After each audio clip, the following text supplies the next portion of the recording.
नवनियुक्त राज्यपाल बंडारू दत्तात्रेय ने राजभवन में हुए समारोह में राज्य के 18वें राज्यपाल के रूप में ली पद एवं गोपनीयता की शपथ।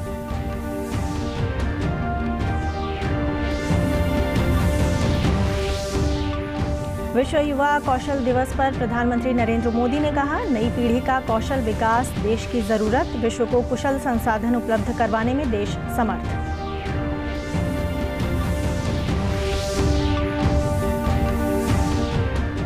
सूचना एवं प्रसारण मंत्रालय के क्षेत्रीय लोक संपर्क ब्यूरो का कोरोना वैक्सीनेशन जागरूकता वाहन कैथल जिले के विभिन्न गांवों में लोगों को टीकाकरण के प्रति करेगा जागरूक।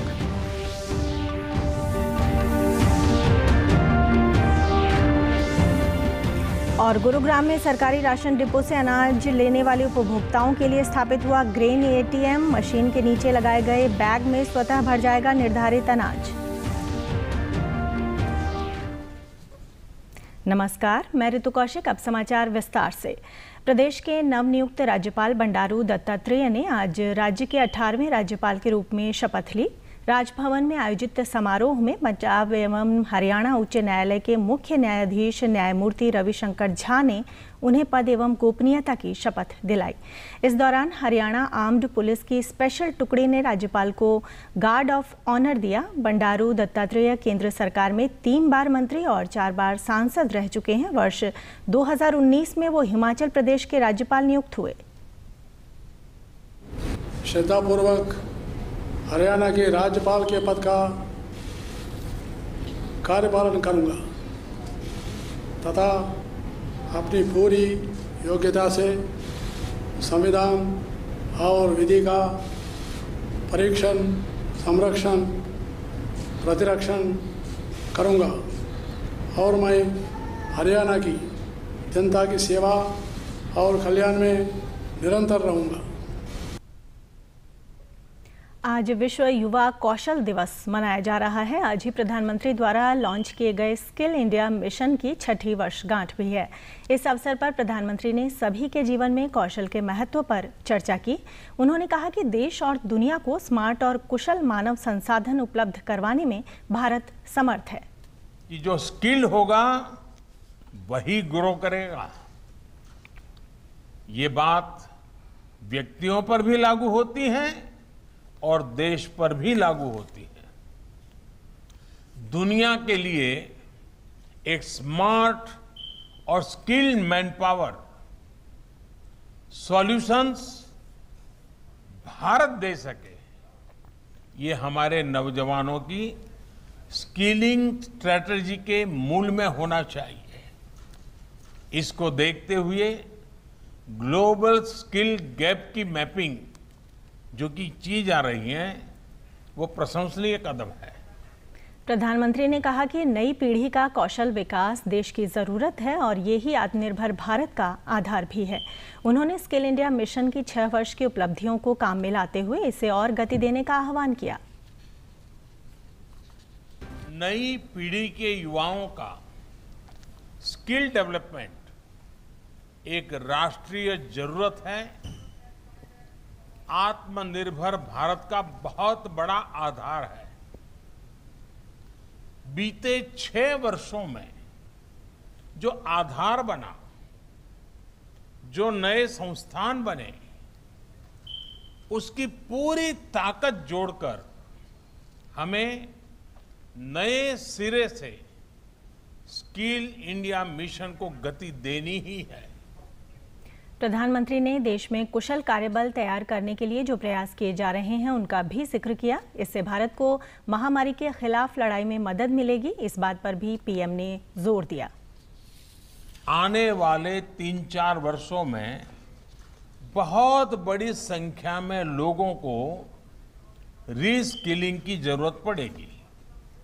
इसके लिए भी हमें देश को तैयार करना होगा और कोरोना काल में ही हम सब ने स्किल्स और स्किल्ड वर्कफोर्स की अहमियत को बहुत करीब से देखा है, महसूस किया है। देश कोरोना से इतनी प्रभावी लड़ाई लड़ सका तो इसमें भी हमारी स्किल वर्कफोर्स का बहुत बड़ा योगदान है। सूचना एवं प्रसारण मंत्रालय के क्षेत्रीय लोक संपर्क ब्यूरो द्वारा तैयार किए गए कोरोना वैक्सीनेशन जागरूकता वाहन को आज कैथल के उपायुक्त प्रदीप दहिया ने झंडी दिखाकर रवाना किया। ये प्रचार वाहन जिले के विभिन्न गांवों में लोगों को वैक्सीनेशन के प्रति जागरूक करेगा। इस अवसर पर उपायुक्त ने कहा कि केंद्र सरकार द्वारा 18 वर्ष से अधिक के सभी नागरिकों का निःशुल्क कोरोना टीकाकरण करने के लिए विशेष अभियान चलाया गया है। ब्यूरो के क्षेत्रीय प्रचार सहायक दौलत राम ने बताया कि ये जागरूकता वाहन 19 जुलाई तक विभिन्न गांवों में प्रचार करेगा। फॉर ऑल के नारे के साथ आज एक हमने प्रचार रथ का हरी झंडी दिखाई है।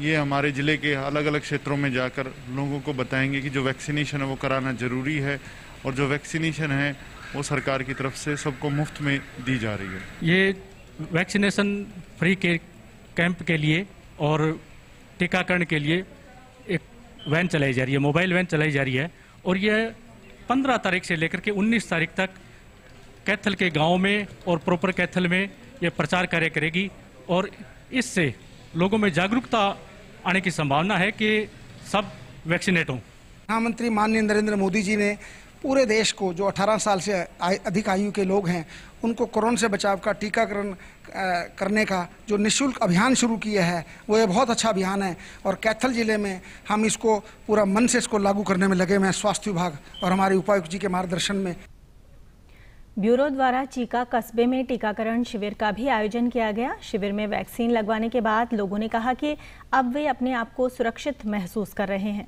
देश के लोगों को निःशुल्क वैक्सीन की सुविधा देने के लिए वो प्रधानमंत्री नरेंद्र मोदी का आभार व्यक्त करते हैं। देश के लिए सुरक्षित है। हम मोदी जी का दिल से धन्यवाद करते हैं। लोग भी सुरक्षित, हम भी सुरक्षित। मोदी जी का हम दिल से तय दिल करते हैं। मैंने आज ये दूसरी डोज ली है कोविड शील्ड की और ये सबको लगवानी चाहिए। ये टीका सबको सुरक्षित रखता है। इसके लगवाने से हमारे देश की जनसंख्या इस भयानक बीमारी से बच सकती है।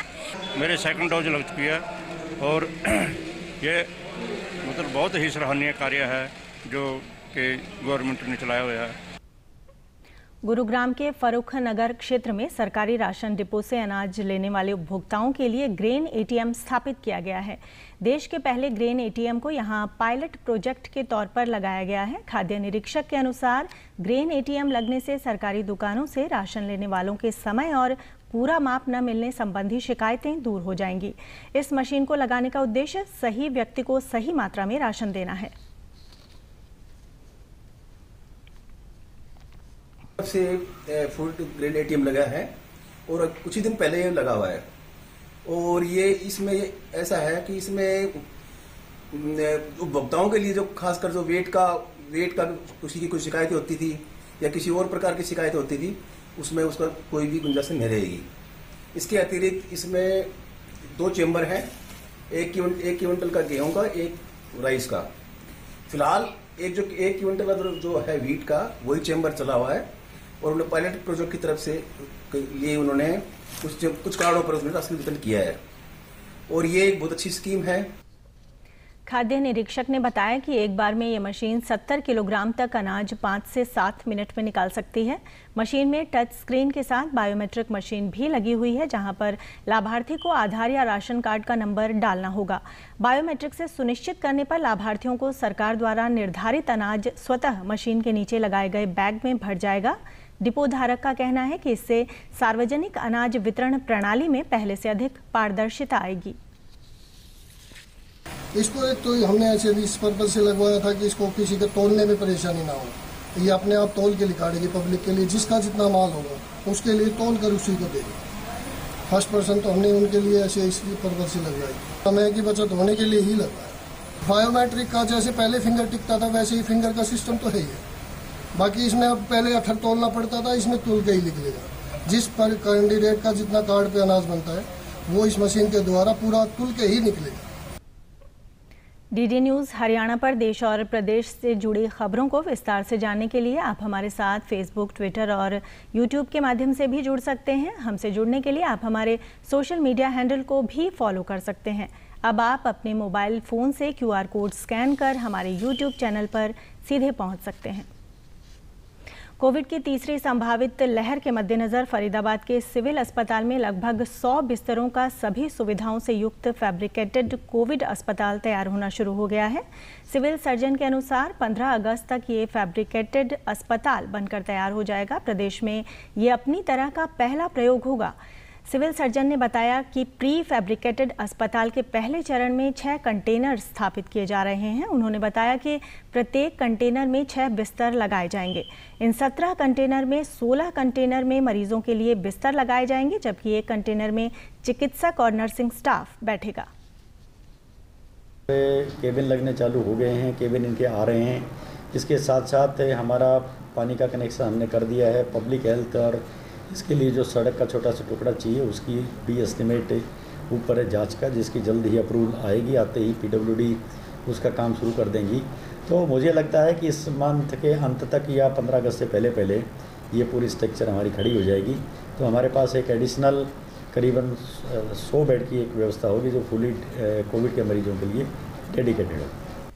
सीएमओ ने बताया कि यह अस्पताल पूरी तरह से आइसोलेटेड और वातानुकूलित होगा। इस फ्री फैब्रिकेटेड स्ट्रक्चर की लाइफ 20 साल होगी। खाली पड़ा था, इसमें उन्होंने केबन्स को लगाना भी शुरू कर दिया है। 20 साल तक की स्ट्रक्चर 20 साल तक ये काम करती है। प्लस में मेंटेन करते रहो तो और भी लंबे समय तक ये काम कर सकती है। ये प्री फैब्रिकेटेड है, फुली इंसुलेटेड है और फुली एयर कंडीशनड ये स्ट्रक्चर है। देश में पिछले 24 घंटों में 41,000 से अधिक नए मामले सामने आए हैं, जबकि 39,000 से अधिक लोग स्वस्थ हुए हैं, जिससे रिकवरी दर 97.28% हो गई है। केंद्रीय स्वास्थ्य और परिवार कल्याण मंत्रालय के मुताबिक राष्ट्रव्यापी टीकाकरण अभियान के तहत देश में अब तक कोविड टीकों की 39 करोड़ 13 लाख से अधिक खुराक दी गई हैं। प्रदेश में भी अब तक कोरोना टीके की लगभग 1 करोड़ 1,84,000 से अधिक खुराक दी जा चुकी हैं। प्रदेश में कोविड से 7,58,000 से अधिक लोग स्वस्थ हो चुके हैं, जबकि 854 मामले सक्रिय हैं। रिकवरी दर बढ़कर 98.65% हो गई है। प्रदेश में कोरोना संक्रमण की स्थिति को जानने और इस संबंध में सहायता प्राप्त करने के लिए सरकार द्वारा हेल्पलाइन नंबर जारी किए गए हैं। इसके तहत प्रदेश के लोग 85,588,93,911 पर संपर्क कर आवश्यक जानकारी प्राप्त कर सकते हैं। नेशनल हेल्थ मिशन हरियाणा की वेबसाइट पर nhmharyana.gov.in पर जाकर प्रदेश में कोविड अस्पतालों, उपलब्ध बेड और वेंटिलेटर्स आदि की जानकारी ली जा सकती है। विदेश जाने के इच्छुक लोगों के लिए कोविड टीके की दूसरी खुराक की समयावधि को कम किया गया है। टीके की दूसरी खुराक को 84 दिन के अंतराल पर देने का प्रावधान है। अगर विदेश जाने के इच्छुक लोग दस्तावेजों सहित नागरिक अस्पताल में आवेदन करते हैं और 28 दिन के अंतराल की शर्त पूरा करते हैं तो उन्हें कोविड टीके की दूसरी खुराक दी जाती है। नागरिक अस्पताल के फार्मेसी अधिकारी योगेश कुमार ने बताया कि आवेदन के साथ ही उन्हें टीका लगाने के बाद साइट पर अपडेट कर दिया जाता है। सिरसा में विदेश जाने के इच्छुक 142 लाभार्थी 28 दिन बाद दूसरा टीका लगवा चुके हैं। कुछ बच्चों ने वैक्सीनेशन पहले करवाई हुई है, तो उसमें क्या है 84 डेज़ पे सेकेंड डोज लगनी थी कोविशील्ड की, लेकिन अब बाहर जाना उन्होंने तो 28 दिन के भीतर एक पॉलिसी नई आ गई है, इसमें 28 दिन पूरे होने पे वैक्सीन की दूसरी खुराक दे सकते हैं। तो उनको उसके लिए अपना फर्स्ट डोज का सर्टिफिकेट दिखाना है, एक DIU के नाम एप्लीकेशन लिखनी है, साथ में उनको अपना प्रूफ देना है भी वो किस पर्पज़ से बाहर जा रहे हैं। जैसे कि अगर स्टूडेंट है तो स्टूडेंट का एक्सेप्टेंस लेटर होगा, और अगर वो एम्प्लॉयमेंट है उनकी वहाँ पर तो उनका वर्क से रिलेटेड या एम्प्लॉय ऑफर लेटर होगा, वो दिखाना होगा। इसके अलावा जैसे जापान में ओलंपिक्स गेम्स हो रही हैं तो उसके लिए स्पोर्ट्स स्टूडेंट्स स्पोर्ट पर्सन हैं वो भी अपना जाना चाहते हैं पहले, और 84 दिन उनके नहीं हुए हैं, 28 दिन कंप्लीट हो गए हैं, तो अपना वो प्रूफ दिखा करके वो अपने डॉक्यूमेंट जमा करवाएंगे और हम उसको वैक्सीनेट कर देंगे। वहीं विदेश जाकर पढ़ाई करने के इच्छुक विद्यार्थियों ने कहा कि ये सरकार की अच्छी पहल है। उन्हें पढ़ाई के लिए विदेश जाना है और वो काफ़ी समय से इंतज़ार कर रहे थे, लेकिन पहली डोज की समय अवधि पूरी न होने से वो फॉर्म भरने में असमर्थ थे। अब वो अपना फॉर्म समय पर भर पाएंगे।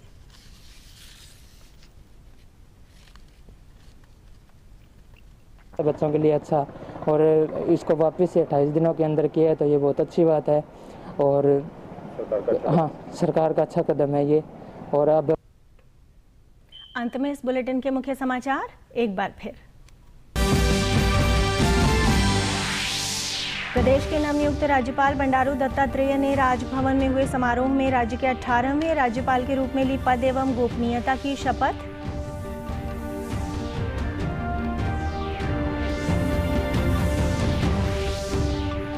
विश्व युवा कौशल दिवस पर प्रधानमंत्री नरेंद्र मोदी ने कहा, नई पीढ़ी का कौशल विकास देश की जरूरत, विश्व को कुशल संसाधन उपलब्ध करवाने में देश समर्थ।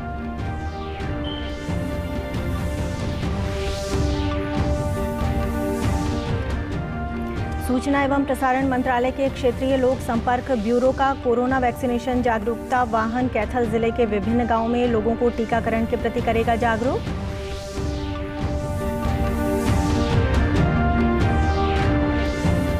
और गुरुग्राम में सरकारी राशन डिपो से अनाज लेने वाले उपभोक्ताओं के लिए स्थापित हुआ ग्रेन एटीएम। मशीन के नीचे लगाए गए बैग में स्वतः भर जाएगा निर्धारित अनाज। सभी दर्शकों से अपील है कि आप जब भी घर से बाहर निकलें तब मास्क जरूर पहनें, 2 गज की दूरी बनाए रखें और एक नियमित अंतराल पर अपने हाथ धोते रहें। और अगर आप पात्र हैं तो टीकाकरण अवश्य करवाएं, तभी आप कोरोना महामारी से बच सकते हैं। आज के बुलेटिन में बस इतना ही। नमस्कार।